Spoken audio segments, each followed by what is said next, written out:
Nah, akhirnya terjawab sudah ya, yaitu Ibu Megawati di sini yaitu secara tegas mengatakan tidak hadiri upacara HUT RI ke IKN Nusantara. Nah, menurut saya di sini sangat keren sekali ya, sangat keren. Artinya Ibu Megawati tetap pada komitmen awal. Kalau kita ketahui kan dari kader-kadernya bahkan juga sering mengkritik dari pemerintahan Presiden Joko Widodo, dan bahkan pada saat lalu Ibu Megawati juga mengkritik hutang dari Presiden Joko Widodo yang secara bulan, tahun terus naik. Di sini juga sesuai dengan prediksi apa yang diprediksikan oleh netizen-netizen pada saat lalu, yaitu Ibu Megawati tidak akan hadir. Apalagi juga undangannya menurut saya sangat mepet sekali ya, menjelang 10 hari upacara di IKN, undangan itu datang. Nah, menurut saya sangat terlambat sekali. Sekelas Ibu Megawati dan mantan presiden lainnya seperti Pak SBY, undangannya terkesan mendadak ya. Apalagi juga Ibu Megawati dan mantan presiden SBY itu pasti juga akan mempunyai agenda yang banyak ya, terutama pada 17 Agustus. Jadi di sini memang kebetulan atau seperti apa, yang jelas dari Ibu Megawati dan bahkan juga Pak Susilo Bambang Yudhoyono sama-sama tidak akan menghadiri upacara di IKN karena ada agenda yang lain. Wow, menurut saya sangat wow sekali ya. Nah, menurut saya juga sangat keren sekali. Akhirnya Ibu Megawati tegas mengatakan tidak menghadiri upacara HUT di IKN. Nah, dari sini saya juga penasaran ya, kira-kira beritanya seperti apa ya? Megawati tak hadiri upacara HUT RI di IKN Nusantara. Ketua Umum DPP PDIP sekaligus Presiden kelima RI Megawati tidak akan hadir pada upacara peringatan ulang tahun kemerdekaan ke-79 Republik Indonesia di IKN pada 17 Agustus. Ketua DPP PDIP Jarod Saiful Hidayat mengatakan Megawati akan memimpin upacara peringati HUT ke-79 RI di Sekolah Partai PDIP Lenteng Agung, Jakarta Selatan. Ibu Mega diagendakan untuk memimpin upacara 17-an di sekolah partai, kata Jarod di kantor DPP PDIP Jakarta pada 13 Agustus. Nah, bayangkan, menurut saya Ibu Megawati baru absen ya pada tahun ini ya. Kalau kita ketahui pada saat lalu itu Ibu Megawati selalu menghadiri upacara HUT di Istana Negara. Nah, tetapi kali ini memang lain ya. Kalau kita lihat pada Pilpres yang lalu dan bahkan kritikan-kritikan Ibu Megawati ke Presiden Joko Widodo itu menurut saya sudah mentok lah. Bahkan pada saat lalu menyebut ketika ditanyai oleh wartawan akan datang ke IKN, tanya saja sama yang punya.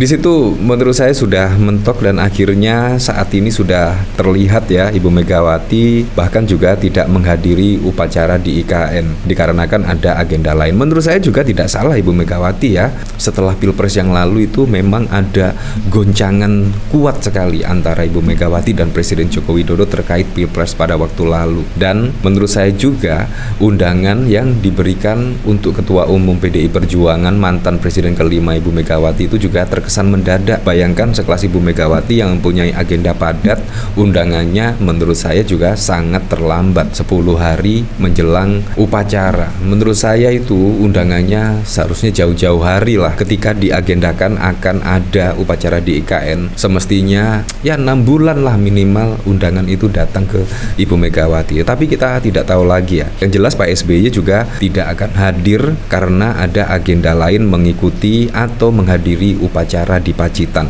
Sebelumnya Presiden ke-6 Republik Indonesia Susilo Bambang Yudhoyono juga tidak akan hadir pada upacara peringatan hari ulang tahun kemerdekaan ke-79 Republik Indonesia di IKN. SBY akan hadir pada upacara di Pacitan, Jawa Timur. Kementerian Sekretaris Negara telah mengundang mantan Presiden dan Wakil Presiden untuk mengikuti atau hadir upacara peringatan HUT kemerdekaan RI di IKN. Surat undangan resmi telah dikirim ke para tokoh. Nah, menurut saya sangat keren sekali. Nah, dari sini saya juga penasaran ya, kira-kira komentar-komentarnya seperti apa ya ketika Ibu Megawati tegas mengatakan tidak akan hadir pada upacara di IKN dan Ibu Megawati sudah ada jadwal lainnya yaitu memimpin upacara di sekolah partai PDIP. Dari Ari Tejo, bagus, terima kasih Ibu Megawati. Dari Kisah Usang, hanya wanita ini yang berani melawan siasat Kidalang Sprindik. Sehat selalu Bu Mega. Dari Lili, menyala PDIP mode oposisi, mending ngisi khutbah ning sekolah-sekolahan. Yes Ibu, apa sih nggak jelas Ibu ini? Ibu sebagai anak proklamator datenglah, emang dia penting. Leres Bu, siap Bu, tidak perlu hadir Bu, nantinya dapat cemoohan. Hampir semua pejabat-pejabat kabinet sekarang pencemooh, harus tetap tegar. 10 kali PDI mau dihancurkan oleh Soeharto dan oknum-oknum internal, tetap tidak goyah seperti gunung karang di tengah lautan. Bravo Bu Mega. Nah, bahkan dari komentar-komentar di sini bahkan juga tidak setuju ya kalau Ibu Megawati mengikuti prosesi upacara di IKN, yaitu menghadiri undangan dari Presiden Joko Widodo. Menurut saya sangat keren sekali dan menurut saya sangat tepat sekali ya, dimana kalau kita lihat politik saat ini juga tidak menentu dan wah sangat banyak manuver-manuver. Yang terlebih lagi yaitu Pak Airlangga Hartarto tiba-tiba mundur dari jabatan ketua umum, menurut saya itu sangat wow sekali lah. Nah, kalau kita melihat pemberitaan dari sini, dari Warta Ekonomi, SBY dan Megawati tidak hadir dalam upacara 17 Agustus di IKN. Entah kalau wakil-wakil presiden itu akan datang atau tidak ya, seperti Pak JK, kira-kira apakah datang? Ya, kita lihat besok seperti apa. Nah, dari sini saya juga penasaran, kira-kira komentar-komentarnya seperti apa ya dari Warta Ekonomi, SBY dan Megawati tidak hadir upacara di IKN.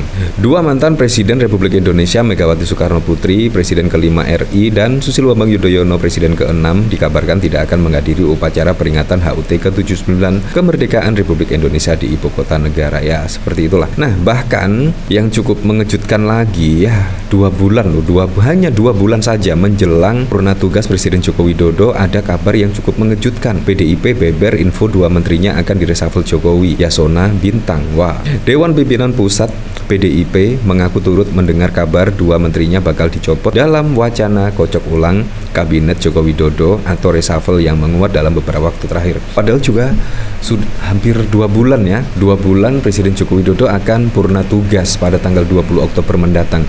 Tapi kenapa ya ada reshuffle? Wah, apakah untuk mendekati pilkada? Apakah yaitu Presiden Joko Widodo tidak setuju dengan kepengurusan DPP PDIP pada saat lalu, di mana Ganjar bahkan juga masuk di jajaran kepengurusan DPP PDIP, dan bahkan Ahok, Adiana Pitupulu itu bahkan pentolan-pentolan yang sangat keras sekali mengkritik pemerintahan Presiden Joko Widodo sejak manuver dari Presiden Joko Widodo pada Pilpres yang lalu. Apakah bentuk tidak terimanya akhirnya ada kader PDIP yang direshuffle? Ya, kita tidak tahu lah. Ketua DPP PDIP Dedi Yefri Sitorus mengaku mendengar kabar tersebut sejak pekan lalu. Semula pergantian, kata dia, hanya menyasar Menteri SDM Arifin. Namun kabar terbaru ada 2 menteri PDIP yang masuk daftar. Nah, sekarang tambah lagi info, ada namanya Pak Lauli Kemenkumham dan Bu Bintang Menteri PPPA. Kita nggak tahu ya mana, kata Dedi lewat sambungan telepon Selasa 13 Agustus. Kabar tersebut juga dibenarkan oleh narasumber lain di internal koalisi pemerintah. Meski begitu, menurut Dedi, prinsipnya reshuffle merupakan hak prerogatif Presiden. Ia karena itu mengaku tak mempermasalahkannya. Menurut dia, PDIP sejak awal hanya berkomitmen untuk terus mengawal pemerintahan Presiden Joko Widodo hingga akhir, kecuali memang merasa tidak membutuhkan lagi. Kalau tidak membutuhkan lagi, itu hak prerogatifnya, silahkan saja, kita nggak ada masalah, katanya. Ya, seperti itulah. Jadi mendekati pilkada itu kayaknya manuver-manuvernya hampir sama ya pada Pilpres yang lalu. Ya, kita lihat sajalah besok keseruan-keseruan manuver-manuver politik yang terjadi ya, kemungkinan mendekati pendaftaran atau bahkan ketika pencoblosan pada pilkada serentak besok ya. Tapi saya berharap lah semoga saja pada pilkada serentak besok bisa berjalan dengan aman, berjalan dengan lancar, dan yang paling penting berjalan dengan transparan, jujur, dan juga adil.